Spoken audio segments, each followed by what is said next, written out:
ಇಸ್ಲಾಂ ವಿರುದ್ಧ ಹೇಳಿಕೆ ಬೆನ್ನಲ್ಲೇ ಮಾಜಿ ಶಾಸಕ ವಿರುದ್ಧ ಎಫ್ಐಆರ್ ಖಂಡಿಸಿ ಪ್ರತಿಭಟನೆ. ಮಾಜಿ ಸಚಿವರು ಹಾಗೂ ಕಲಬುರಗಿ ವಿಭಾಗದ ನಾಯಕರಾಗಿದ್ದ ಕಮರುಲ್ ಇಸ್ಲಾಂ ರವರ ವಿರುದ್ಧ ಮಾತನಾಡುತ್ತಾ ಮಾಜಿ ಶಾಸಕ ಅಪ್ಪುಗೌಡ ಪಾಟೀಲ್ ಕಮರುಲ್ ಇಸ್ಲಾಂ ಮುಸ್ಲಿಂ ಲೀಗ್ ನಲ್ಲಿದ್ದಾಗ ಕಲಬುರಗಿಯನ್ನ ಛೋಟಾ ಪಾಕಿಸ್ತಾನ್ ಮಾಡ್ತೀನಿ ಅಂತ ಹೇಳಿದರು. ಅದಕ್ಕೆ ಜನ ಅವರನ್ನ ಸೋಲಿಸಿದ್ರು ಎಂಬ ಹೇಳಿಕೆ ನೀಡಿದರು.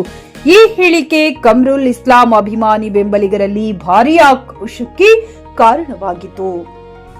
ಕೆಲ ಅಭಿಮಾನಿಗಳು ಮಾಜಿ ಶಾಸಕ ಅಪ್ಪುಗೌಡ ವಿರುದ್ಧ ಪ್ರಕರಣ ದಾಖಲಿಸಿದ್ದಾರೆ. ಮಾಜಿ ಶಾಸಕ ಅಪ್ಪುಗೌಡ ಪಾಟೀಲ್ ಮೇಲೆ ಆದ ಎಫ್ಐಆರ್ ವಿರೋಧಿಸಿ ಇದೀಗ ಅವರು ಬೆಂಬಲಿಗರು ಬೀದಿಗೆ ಇಳಿದಿದ್ದು ಕಲಬುರಗಿ ಜಿಲ್ಲೆಯ ಅಫಜಲಪುರ ಪಟ್ಟಣದಲ್ಲಿ ಬೃಹತ್ ಪ್ರತಿಭಟನೆ ನಡೆಸಿದ್ದಾರೆ. ಇದು ಅವರ ವಾಕ್ ಸ್ವಾತಂತ್ರ್ಯ ಕಸಿದುಕೊಳ್ಳುವಂತಿದೆ. ಅವರು ಆಗಿನ ಸನ್ನಿವೇಶ ಹೇಳಿದ್ದಾರೆ. ಹೀಗಿರುವಾಗ ಅವರ ಮೇಲೆ ಎಫ್ಐಆರ್ ಮಾಡೋದು ತಪ್ಪು, ತಕ್ಷಣವೇ ಅದನ್ನ ಹಿಂಪಡೆಯಬೇಕೆಂದು ಪಟ್ಟಣದ ವಿವಿಧ ಮುಖ್ಯ ರಸ್ತೆಗಳ ಮೂಲಕ ತಹಶೀಲ್ದಾರ್ ಕಚೇರಿಗೆ ತೆರಳಿ ಪ್ರಕರಣ ರದ್ದುಪಡಿಸುವಂತೆ ಕೋರಿ ಮನವಿ ಪತ್ರ ಸಲ್ಲಿಸಿದ್ದಾರೆ.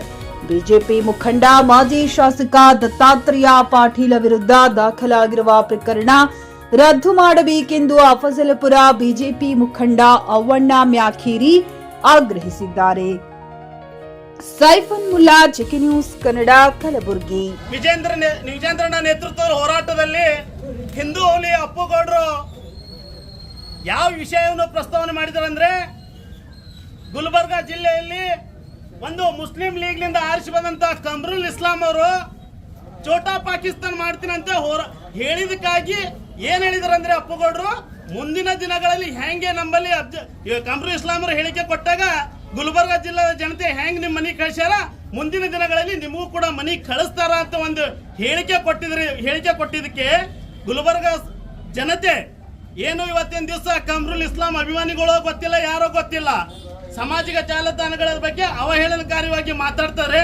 ಅದರ ಬಗ್ಗೆ ಇವತ್ತಿನ ದಿವಸ ಅಫಜಲ್ಪುರ ತಾಲೂಕಿನಲ್ಲಿ ಅಪ್ಪುಗೌಡರ ಅಭಿಮಾನಿ ಬಳಗ ವತಿಯಿಂದ ನಾವು ಪ್ರತಿಭಟನೆ ಹಮ್ಮಿಕೊಂಡಿದ್ದೀವಿ. ಇದೇನದ ನಮ್ಮ ಹಿಂದೂ ಹುಲಿಯಾಗಿರ್ತಕ್ಕಂಥ ಅಪ್ಪುಗೌಡರ ಮೇಲೆ ಇದು ವೈಯಕ್ತಿಕ ಅಂತ ಹೇಳ್ತೀನಿ ನಾ.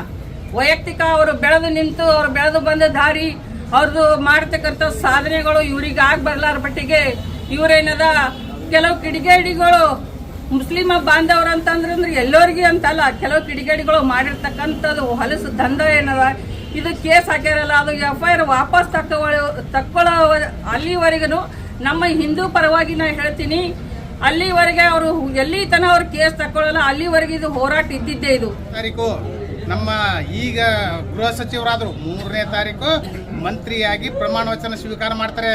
ಮಧ್ಯಾಹ್ನ 4 ಗಂಟೆ ಬೆಂಗಳೂರಿನಲ್ಲಿ ಪ್ರಮಾಣ ವಚನ ಸ್ವೀಕಾರ ಮಾಡ್ತಾರೆ. ರಾತ್ರಿ 8 ಗಂಟೆಗೆ ಕೇಸ್ ಆಗ್ತದೆ.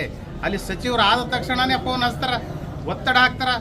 ಒಬ್ಬ ಸಾಮಾನ್ಯ ಕಾರ್ಯಕರ್ತ ಹೋಗಿ ಒಂದು ಕೇಸ್ ಕೊಟ್ಟರೆ ಎಫ್ಐಆರ್ ಮಾಡ್ತಾರ. ಅದೇ 18 ಕಿಡಿಗೇಡಿಗಳು ದತ್ತಾತ್ರೇಯ ಪಾಟೀಲ್ ರೇವ್ರವರು, ಒಬ್ಬರು ಮಾಜಿ ಶಾಸಕರು, ಮಾಜಿ KKRDB ಅಧ್ಯಕ್ಷರು, ಅವ್ರ ವಿರುದ್ಧ ಅವಹೇಳನಕಾರಿ ಮಾತಾಡ್ತಾರ. ನೀವು ಹೊರಗೆ ಬಂದು ನೋಡು, ನಿನ್ನನ್ನು ಹೊಡಿತೀವಿ, ನಿನ್ನನ್ನು ಮುಗಿಸ್ತೀವಿ, ಅವಾಚ್ಯ ಶಬ್ದಗಳಿಂದ ಹೊಲಸೊಲಸು ಬೈತಾರ. ಅಂತ 18 ಕಿಡಿಗೇಡಿಗಳಿಗೆ ಪ್ರೂಫ್ ಸಮೇತ ನಾವು ಕಲಬುರಗಿ ಕಮಿಷನರ್ಗೆ ಮಾಹಿತಿಯನ್ನು ಕೊಟ್ಟಿದ್ದೇವೆ, CD ಮಾಡಿ ಕೊಟ್ಟಿವಿ, ಫೋಟೋ ಕೊಟ್ಟಿವಿ, ವಾಟ್ಸಪ್ ಗ್ರೂಪ್ನಾಗ ಕೊಟ್ಟಿರ್ತಕ್ಕಂಥ ಲಿಂಕನ್ನು ಕಳಿಸಿವಿ. ಇಂತಿಂಥವ್ರು ಈ ಥರ ಮಾತಾಡ್ಯಾರ, ಇವ್ರಿಗೆ ಎಫ್ಐಆರ್ ಮಾಡಿರಿ, ಇವ್ರಿಗೆ ಒದ್ದೊಳಗೆ ಹಾಕ್ರಿ ಅಂತ ಹೇಳಿವಿ. ಆದರೆ ಕೇವಲ 2 ಮೇಲೆ ಕೇಸ್ ಮಾಡ್ಯಾರ. 18 ಮಂದಿ ಏನು ಮಾತಾಡ್ಯಾರ ವಾಟ್ಸಪ್ನಲ್ಲಿ ಎಲ್ಲ ಬರ್ತಕ್ಕಂಥದ್ದು ಅವ್ರು ಸಾಮಾನ್ಯ ಕಾರ್ಯಕರ್ತರು, ಸಾಮಾನ್ಯ ಪ್ರಜೆಗಳವರು. ಯಾರಂದರೆ ಈಗಿನ ಉಸ್ತುವಾರಿ ಸಚಿವರ ಅವ್ರ ಮನುಷ್ಯರವರು. ಅವ್ರ ಮನುಷ್ಯರು ಮಾಡಿದ ಯಾರಿಗೆ ಮಾತಾಡಿದ್ರು ಏನೇ ಮಾಡಿದ್ರು ಅವ್ರ ಮೇಲೆ ಕೇಸ್ ಆಗಲ್ಲ. ಆದರೆ ದತ್ತಾತ್ರೇಯ ಪಾಟೀಲ್ ಅಭಿಮಾನಿಗಳು ಅಥವಾ BJP ಕಾರ್ಯಕರ್ತರು ಯಾರಾದರೂ ಏನಾರು ಮಾತಾಡಿದ್ರೆ, ಸಣ್ಣ ಪುಟ್ಟ ಮಾತಾಡಿದ್ರು ದೊಡ್ಡ ವಿಷಯ ಮಾಡಿ ಕೇಸ್ ಹಾಕೋದು. ಈ ಅಂದಿಸ್ತಕ್ಕಂಥ ಭಯ ನಿರ್ಮಾಣ ಮಾಡ್ತಕ್ಕಂಥ ವಾತಾವರಣ ಪ್ರಿಯಾಂಕ್ ಖರ್ಗೆ ಅವರೇ ಇದೆಲ್ಲ ಬಿಡ್ರಿ. ಯಾಕಂದ್ರೆ ಇದು ದಂಡಿಗೆ ಹತ್ತದಾಗಲ್ಲ. ಇನ್ನು ಕೇವಲ ನೀವೇನು ಒಂದ್ಸಲ ಅಧಿಕಾರ ಕೊಟ್ಟರೆ ಜನರು ಏನೋ ಮೋಸ ಹೋಗಿ ಗ್ಯಾರಂಟಿ ಆಸೆ ಕೊಟ್ರ, ಇನ್ನೊಂದು 1.5 ವರ್ಷ 1.25 ವರ್ಷದ ಇಲ್ಲಿ ತನಕ ನೀವೇನು ಮಾಡೋದು, ಏನು ದಬ್ಬಾಳಿಕೆ ಮಾಡಿದ್ರು ನಿಮ್ಮ ದಬ್ಬಾಳಿಕೆಗೆ, ನಿಮ್ಮ ಗುಂಡಾಗಿರಿಗೆ ಇಲ್ಲಿ ಹೆದರವ್ರು ಯಾರು ಇಲ್ಲ. ಬರ್ತಕ್ಕಂಥ ದಿನಗಳಲ್ಲಿ ಜನರೇ ನಿಮಗೆ ತಕ್ಕ ಪಾಠ ಕಲಿಸ್ತಾರ. ಯಾರು ಸರ್ಕಾರದ ವಿರುದ್ಧ ಮಾತಾಡ್ತಾರ, ಯಾರು ಜನರ ಪರವಾಗಿ ಮಾತಾಡ್ತಾರ, ಯಾರು ನಿಮ್ಮ ಹಗರಣಗಳು ಹೊರಗೆ ಹಾಕ್ತಾರ, ಅಂತ ಹಗರಣಗಳ ಬಗ್ಗೆ ಮಾತಾಡೋರಿಗೆ ನೀವು ಇವತ್ತು ದಿವಸ ಕೇಸ್ ಮಾಡುವಂತ ಕೆಲಸ ಮಾಡ್ತಾ ಇದ್ದೀರಿ. ನಿಜವಾಗ್ಲೂ ನಿಮ್ಗೆ ದಮ್ಮ ತಾಕತ್ತಿತ್ತಪ್ಪ ಅಂದ್ರೆ ನಿಮಗೆ ಹೇಳ್ತಾ ಇದ್ದೀನಿ, ಅಫಜಲ್ಪುರ ತಾಲೂಕಿನಲ್ಲಿ ಸಮಾಜ ಕಲ್ಯಾಣ ಇಲಾಖೆಯಲ್ಲಿ ಏನು ಇವತ್ತ ಹಗರಣ ಆಗ್ಯದ, ಇವತ್ತ ಕೋಟ್ಯಾನುಗಟ್ಟಲೆ ರೂಪಾಯಿ ಇವತ್ತು ದಿವಸ ಖುದ್ದಾಗಿ ಇವತ್ತು ದಿವಸ ಅಧಿಕಾರಿಗಳು ಇವತ್ತು ದಿವಸ ಲೂಟಿ ಮಾಡ್ರ ಅವ್ರಿಗೆ ಒದ್ದು ಹೊಳಗೆ ಹಾಕುವಂತ ಕೆಲಸ ಮಾಡಬೇಕು ನೀವು. ಅಂತದ್ ಬಿಟ್ಟು ಯಾರು ಸಮಾಜ ಪರವಾಗಿ ಹೋರಾಟ ಮಾಡ್ತಾರ, ಯಾರು ಸರ್ಕಾರ ವಿರುದ್ಧ ಇವತ್ತು ದಿವಸ ಧ್ವನಿ ಎತ್ತಾರ, ಅಂಥವ್ರಿಗೆ ಇವತ್ತು ದಿವಸ ಅವರು ಧ್ವನಿಯನ್ನು ಅಡಗಿಸುವ ಸಲುವಾಗಿ ನೀವು ಕೇಸ್ ಮಾಡಿದ್ರ ಇಲ್ಲಿ ಯಾರು ಅಂಜವ್ರಿಲ್ಲ. ಫ್ಲಾಟ್ ಖರೀದಿಸುವ ಪ್ಲಾನ್ ಇದ್ದೀರಾ? ಹಾಗಾದ್ರೆ ಕೇತಕಿ ಡೆವಲಪರ್ಸ್ ನಲ್ಲಿ ಮೂಲಭೂತ ಸೌಕರ್ಯಗಳುಳ್ಳ CC road, footpath, garden, under drainage, water supply, ಉತ್ತಮ ಪರಿಸರವುಳ್ಳ ಫ್ಲಾಟ್ಸ್ ಲೇಔಟ್ ಲಭ್ಯ. ಬೀದರ್, ಹುಮ್ನಾಬಾದ್ ಸೇರಿದಂತೆ ಹಲವು ಭಾಗಗಳಲ್ಲಿ ಸುಂದರ ಲೇಔಟ್ಗಳಿದ್ದು ಅತ್ಯುತ್ತಮ ಬೆಲೆ, ಇಎಂಐ ಸ್ಕೀಮ್ಸ್ ಅನ್ನು ಲಭ್ಯ. ಹಾಗಿದ್ರೆ ತಡೆಯಾಕೆ ಹಿಂದೆ ಸಂಪರ್ಕಿಸಿ 7676474747 ಎಂಡಿ ಸಂಗಮೇಶ್ ಚಿದ್ರಿ, ಹುಮ್ನಾಬಾದ್. ಗ್ರಾಹಕರ ಸ್ಯಾಟಿಸ್ಫ್ಯಾಕ್ಷನ್ ನಲ್ಲಿ ನಂಬರ್ 1 ತೃಪ್ತಿಕರ ದೈಹಿಕವಾದ ಹುಮ್ನಾಬಾದ್ನ ಎಸ್ವಿ ಟಿವಿಎಸ್ ಶೋರೂಮ್ ನಿಮಗಾಗಿ ತರುತ್ತಿದೆ ಹೊಸ ಮಾಡೆಲ್ಗಳ ಹೊಸ ಬೈಕ್ಗಳು. ಇಲ್ಲಿ ಟಿವಿಎಸ್ ನ ಸ್ಪೇರ್ ಪಾರ್ಟ್ಸ್ ಹಾಗೂ ಸರ್ವಿಸ್ ಕೂಡ ಲಭ್ಯ. ಹಾಗಿದ್ರೆ ತಡೆಯಾಕೆ ಹಿಂದೆ ಭೇಟಿ ನೀಡಿ, ನಾಗಲಕ್ಷ್ಮಿ ದಾಬಾ ಹತ್ತಿರ, ಗುಲ್ಬರ್ಗಾ ರೋಡ್, ಹುಮ್ನಾಬಾದ್. ಹೆಚ್ಚಿನ ಮಾಹಿತಿಗಾಗಿ ಸಂಪರ್ಕಿಸಿ 8494951009.